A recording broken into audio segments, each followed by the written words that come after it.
Hola a todos los amigos de Filosofía Apuntes.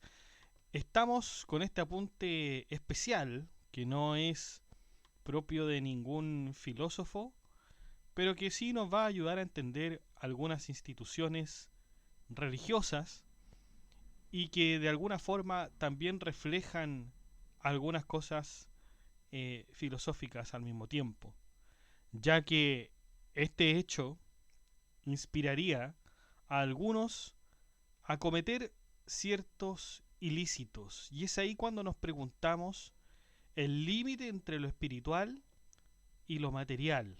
Pero no en términos de metafísica, de física, no.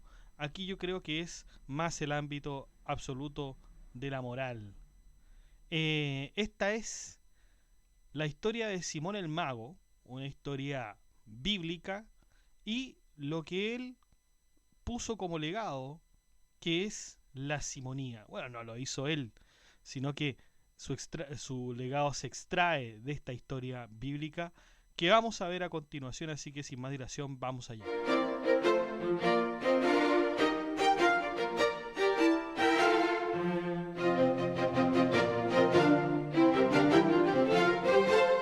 Bueno, esta historia se encuentra en la Biblia, en el Nuevo Testamento, en el libro de Hechos 8:9 al 24, o bien puede también encontrarla como Hechos de los Apóstoles del Nuevo Testamento. Simón el Mago era un practicante de las artes quien probablemente provenía de Gita, en la ciudad de Samaria. Por eso también se le conocía como Simón de Gita. En dicha ciudad, Simón impresionaba a todas las personas a su alrededor debido a la magia que aparentaba tener, que en realidad no era más que puros engaños. Las personas que pasaban por ahí decían: wow, esa es la fuerza de Dios la que está ejerciendo Simón. Por cierto, Samaria era una ciudad semipagana en la cual Felipe, el evangelista, tuvo la misión de convertir a los paganos al cristianismo. Y Simón se encontró con Felipe, y en ese encuentro Simón tuvo una especie de revelación, se dio cuenta y creyó en el evangelista. Y acto seguido se hizo bautizar por Felipe el evangelista. Simón siguió a Felipe y quedó maravillado con los milagros que realizaba. Para Simón estos eran verdaderos milagros, no eran como las magias que él hacía para impresionar a las personas. Como había dicho, esta historia se desarrolla en el Nuevo Testamento, en el libro de Hechos. Y los apóstoles, los demás apóstoles, como Pedro y Juan, habían escuchado sobre el caso de Samaria, que era esta ciudad que les había dicho que era semipagana, y justamente fueron allá, se dirigieron Pedro y Juan a la ciudad de Samaria. Y estos dos hombres bautizaron a la gente del lugar, pues solamente habían sido bautizados en el nombre de Jesús. Ahora, claro, hay una diferencia entre bautizarse en el nombre de Jesús y en el nombre del Espíritu Santo. Aquellos que creen que se están bautizando en el nombre de Jesús, creen suficiente que debiera ser solamente en el nombre de Jesús, porque es visto como la manifestación plena de Dios y su nombre abarcaría toda la autoridad divina. En cambio hay otros que dicen que no, que la verdad es que Dios es uno en esencia, pero se manifiesta en las tres personas distintas, que es el Padre, el Hijo y el Espíritu Santo. Entonces deberíamos también incorporar al Espíritu Santo. Hay otros que dicen que no, que esto es solo un título, o sea, el nombre de Padre, Hijo, Espíritu Santo son títulos, entonces la verdad es que sería en el nombre de Jesús. La cuestión es que estos dos evangelistas iban a realizar sus actividades bautizando en el nombre del Espíritu Santo. Y este bautizo se hacía mediante la imposición de manos, con el fin de sanar a las personas y bendecirlas. Cuando Simón vio que por medio de la imposición de manos se daba el Espíritu Santo, Simón aprovechó para ofrecerles dinero a los apóstoles a cambio de sus poderes. Entonces, imagínense que tanto Pedro como Juan estaban haciendo la imposición de manos, es decir, poner las manos en la cabeza. Eso es lo que se entiende como imposición de manos. Algunos dicen que la imposición de manos en realidad nunca ha existido, que Jesús sanaba sin tener que poner la mano encima de alguien. Ahora se usa en la religión católica para, por ejemplo, otorgar una nueva orden. Digamos, el cura o la autoridad eclesiástica pone la mano sobre la cabeza de aquel que va a ser investido con otra autoridad, ¿no? La cuestión es que aquí, cuando se iba a dar el Espíritu Santo, cuando se estaba bautizando por el Espíritu Santo, ya sea por imposición de mano o por cualquier otro medio, Simón aprovecha para ofrecerles dinero y decirles: dame también a mí este poder para que cualquiera a quien yo imponga las manos reciba el Espíritu Santo. Es decir, Simón creía que podía comprar los poderes del Espíritu Santo. Estaba convencido que, bueno, a él, ya que le gustaban las artes mágicas para impresionar a los demás, cuando vio que estos milagros ocurrían en verdad y que se hacía por medio del Espíritu Santo, bueno, él aprovechó esta idea y les ofreció dinero a cambio de que él también pudiera imponer las manos y cualquiera que se le acercara pudiera recibir también el Espíritu Santo. Naturalmente Pedro le dijo: tu dinero perezca contigo, porque has pensado que el don de Dios se obtiene con dinero. No tienes tú parte ni suerte en este asunto, porque tu corazón no es recto delante de Dios.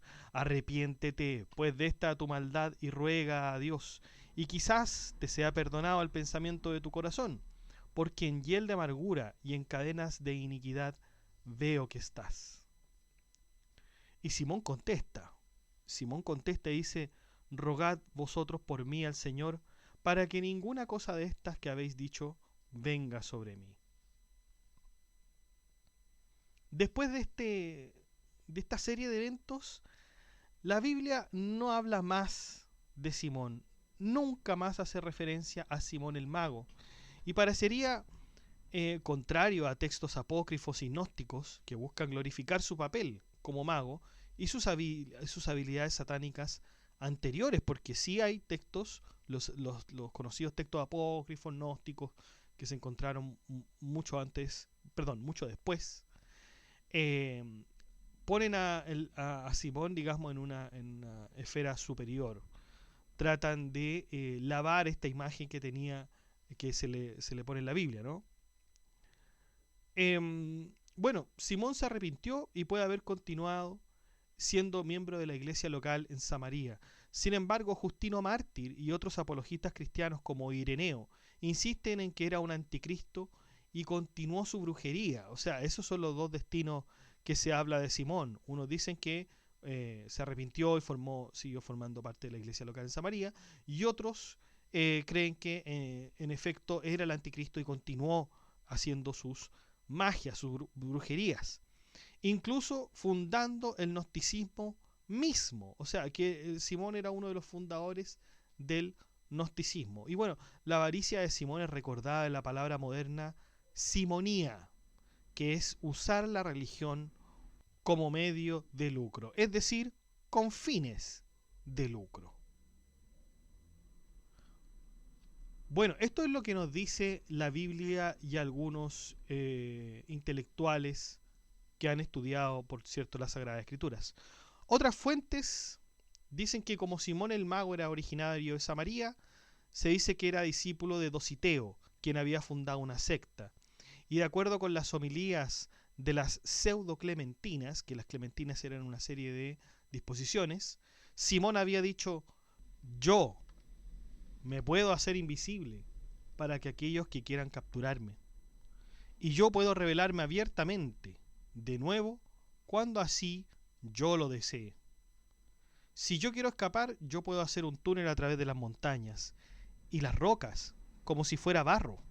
Y si me tirase cabeza abajo de una alta montaña, sería llevado a tierra, ileso, como si me llevaran en un vehículo.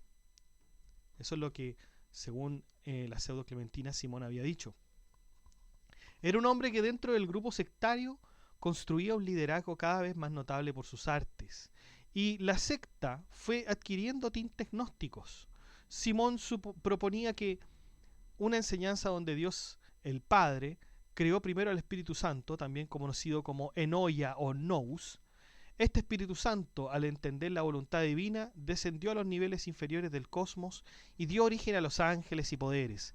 Estos ángeles, sin embargo, se llenaron de celos y deseos hacia el Espíritu Santo debido a su gran belleza, y la capturaron, aprisionándola en cuerpos materiales, condenándola así a la reencarnación continua en cuerpos humanos.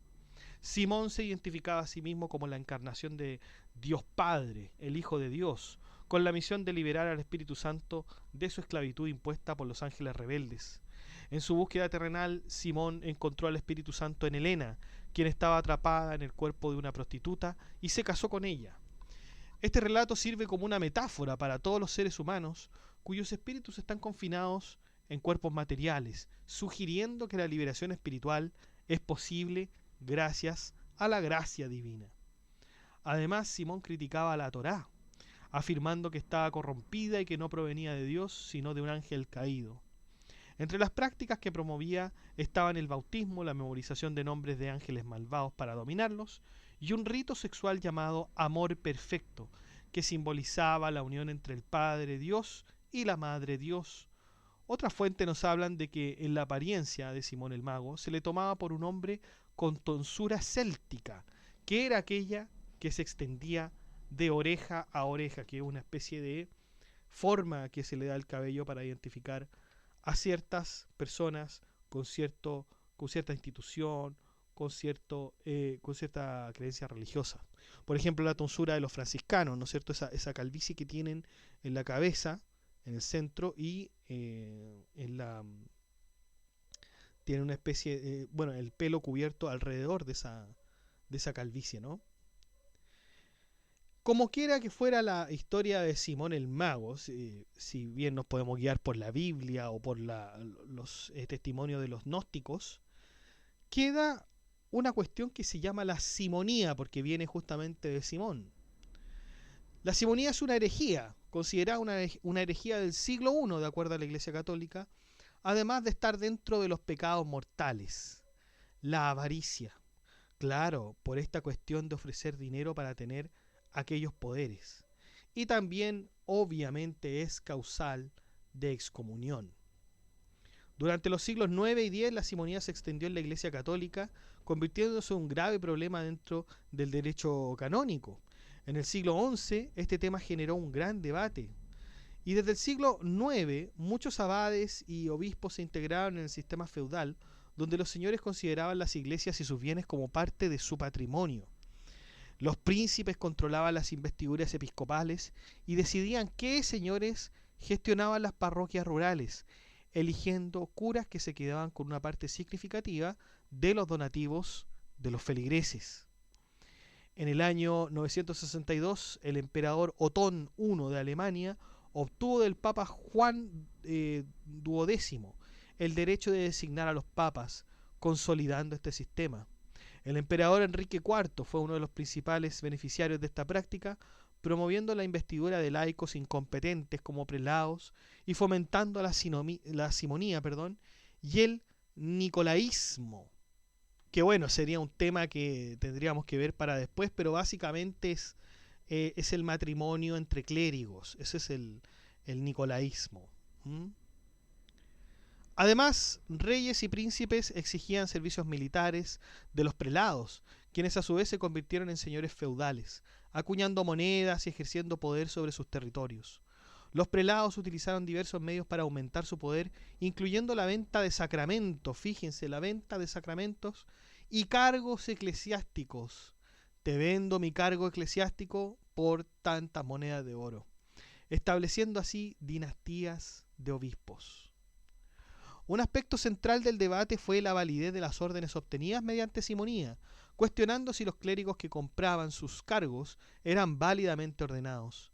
El Corpus Juris Canonici, el Decretum y las decretales de Gregorio IX abordaron el tema, así como las 7 partidas, que también era un cuerpo legal bastante amplio, que estipulaban castigos severos para los culpables de simonía, como la privación de beneficios y la deposición de órdenes.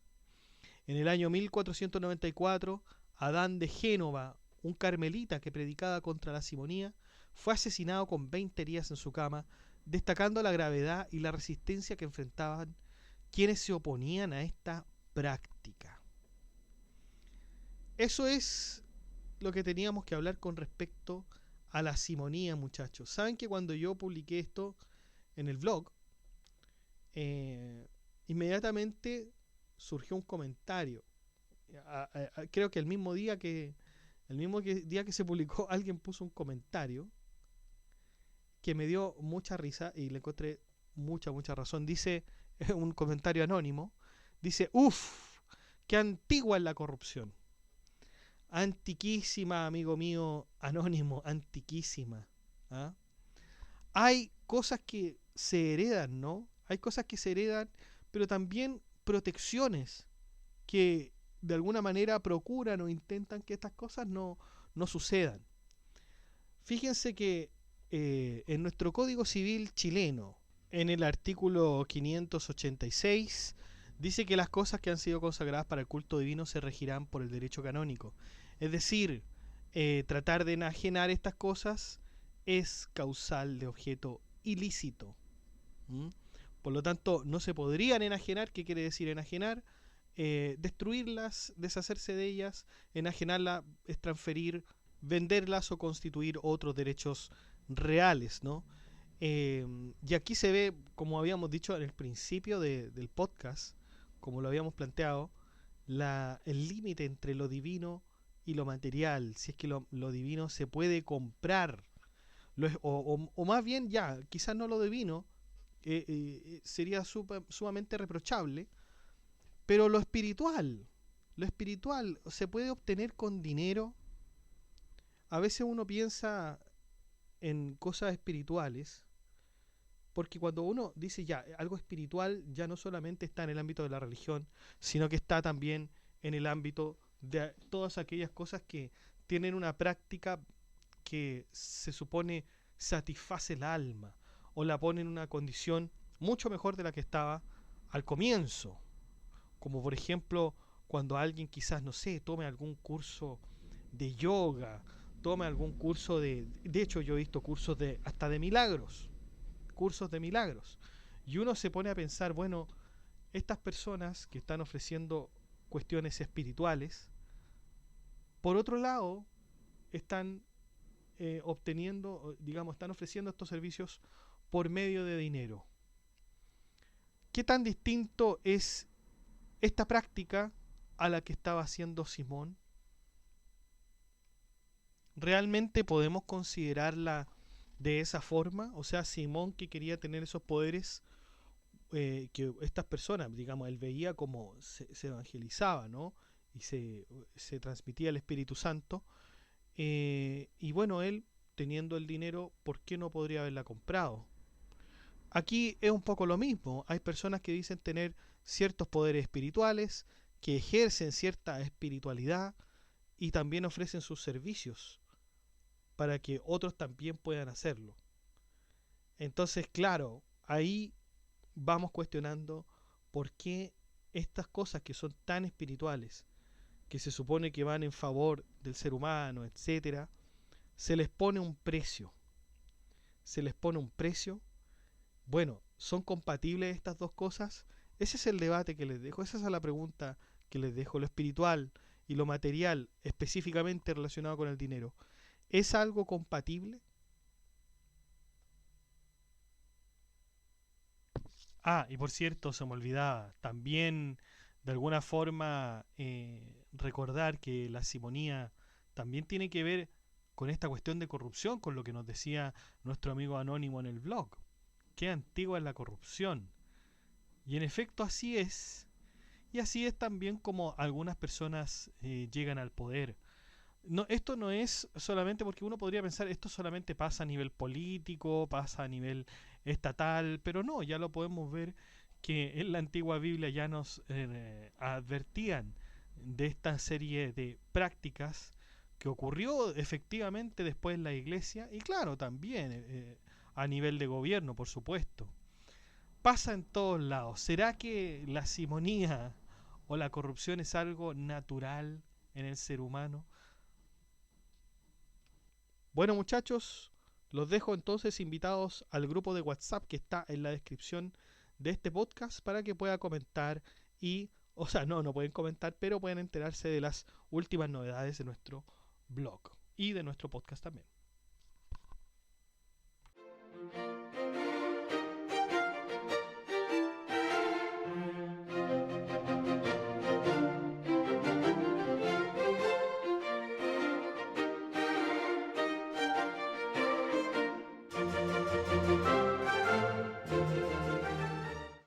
Bueno chicos, eso ha sido todo. Muchas gracias por escuchar este podcast. Si le ha gustado, dé like, comente, comparta, suscríbase, acceda al blog que está en la descripción del video, haga soporte en PayPal o en Patreon.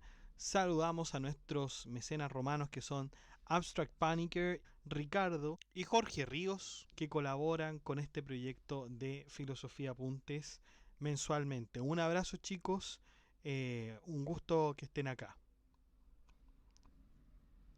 Y también saludamos a nuestro mecenas medieval, que es Gab Welther, que también colabora con una membresía un poco más alta que los mecenas romanos y que ya se ha mantenido en el tiempo apoyando este proyecto educativo. Muchas gracias, Gab Welther. Un abrazo. Y usted también puede ser colaborador en Filosofía Apuntes inscribiéndose en las membresías que aparecen en el botón unirse de cada video. Usted presiona el botón unirse, van a aparecer 4 membresías con distintos precios y usted puede elegir el que mejor le convenga. Si no le acomoda ninguno de esos precios, de todas maneras usted puede colaborar con Filosofía Apuntes haciendo clic en el botón gracias y poner la suma que a usted más le acomode. Que estén muy bien, cuídense, chao.